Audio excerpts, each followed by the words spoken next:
There was so much going on yesterday, I never even got to one of the biggest stories of the day. Joel Embiid and Karl Anthony Towns throwing down. Alright, it wasn't UFC, it wasn't a boxing match, hell, it wasn't even NBA fights from 40 years ago. But it's as good as it's going to get nowadays, you know. It wasn't that much, you know, hold me back, you know, because most guys, when it's time to throw down, you know, no one really wants to throw hands. No one really wants to, you know, mix it up and clock somebody right in the face because they know they're going to get fined. They know they're going to get suspended. They might break their hand. And people just don't get down like that anymore, especially in the NBA. So, you know, the Shaq, like, wild swing and a miss. I know he missed, but that was a swing. If you remember that punch from Shaq, I'll post this on my Twitter page when I can. That was a hefty swing and a miss that if it had connected would have killed somebody. This wasn't that. But for 2019, I'll take it. First of all, yeah, I'm choosing sides because you got to choose sides. You can't play this one down the middle. I'm on Joel Embiid's side, 100%. First of all, Joel Embiid is hysterical. Second of all, I know as good as Karl Anthony Towns is, I think Embiid's the better player. You yell at me if you want. I think there is a higher ceiling with Joel Embiid. I think he can be the best player in the world. Can be. That's what I think. So, if you didn't see it, I'll also post a video of the fight. You got to know what we're talking about, right? Joel Embiid, Karl Anthony Towns. Embiid likes to say a lot of things, you know. He likes to run his mouth a little bit, but apparently he's ready to back it up. So they got into a little scuffle midway through their game the other night. This is 2 nights ago. And they end up both getting ejected.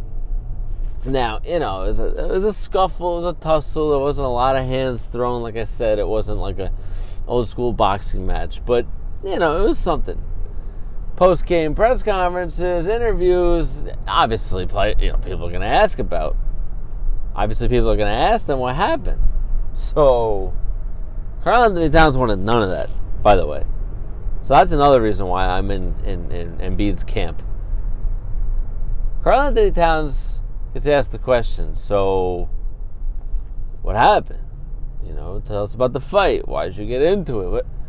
Oh, you know, man, you know, it's just that was a competitive game, you know, it's just 2 guys, 2 teams. He didn't even say 2 guys. He just says, you know, it's a competitive game. Okay, then they follow up, and so, but seriously, you know, like, are you as a professional basketball player, are you, like, ashamed? Are you upset that you let yourself get roped into a fight on the court? Like, did he egg you on? Something to that effect. Nah, man, you know, it's a competitive game. It was a competitive game. And that's all he wanted to say. And they asked him like 3 follow-ups before the reporter was like, all right, let's move on to the X's and O's of the game. I mean, you can't talk about it. I mean, the league's not going to fine you for answering a question about the fight. Like, don't be such a baby that you can't even answer the question about the fight. You got into the fight in the first place, so be a man and just stand up there and answer the questions. You're not a politician, man. You don't have to answer every question like it's potentially going to be the end of days. Just really sad, I thought, in the response. Embiid, on the other hand, played it the exact opposite. He starts off his post-game press conference by saying, first of all, I know beep. B word. He says, I ain't no. Let's just say it. We're all adults here. He said, I ain't no bitch. In the Embiid voice. I think it's hysterical, first of all. Second of all, he wants to make himself clear.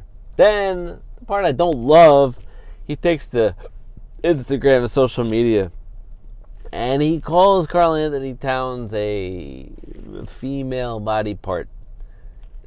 You know, like a cat. Yeah, that. I don't think Karl Anthony Towns like that.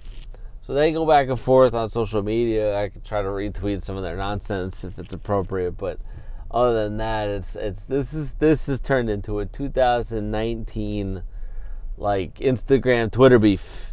It's turning back into a shoving match on the school bus, and so worst thing that happens is someone gets knocked over. This is not your grandfather's Twitter beef. Obviously, there's no Twitter for your grandfather.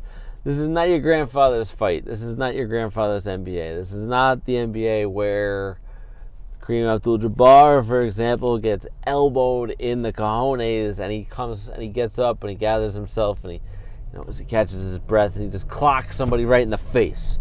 All right, because there's a video of that too. There's proof of that too. That's how they used to handle their business. This is not that, but I still enjoyed it. That's why we're talking about it.